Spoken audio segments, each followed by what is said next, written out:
Fridge খুলে দেখলাম আগের দিনের কয়েক টুকরো চিকেন কাবাব বেশি হয়ে গেছে। এটা দিলে আর কেউ খাবে না, আর এটাকে নষ্টও করব না। তাই ভাবলাম আজকে রাতে ডিনারটা এটা দিয়েই তৈরি করে নেব। প্রথমে আমি ময়দাটা মাখিয়ে নিয়েছি, পেঁয়াজ আর কাবাবগুলোকে ছোট ছোট করে টুকরো করে কেটে নিলাম। মাখানো ময়দা থেকে লেচি কেটে আমি একটা রুটি তৈরি করে নিলাম।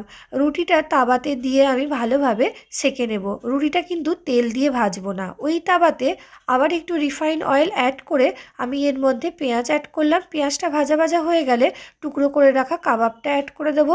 কাঁচা লঙ্কা আর ক্যাপসিকাম অ্যাড করে দিয়ে এর মধ্যে আমি ম্যাগি মশলা অ্যাড করে দিলাম, আর সবার শেষে অল্প একটু টমেটো কেচাপ অ্যাড করে দিলাম। সমস্ত উপকরণকে মিশিয়ে দিলাম। এবার রুটির মধ্যে আগে থেকে ধনেপাতার চাটনি আর তৈরি করে রাখা চিকেনটা দিয়ে উপর থেকে কাঁচা লঙ্কা আর পেঁয়াজ দিয়ে মুড়ে দিলে তৈরি হয়ে গেল রাতের ডিনার। এটা কিন্তু খেতে দারুণ হয়েছিল। বাড়িতে অবশ্যই একবার ট্রাই করবেন।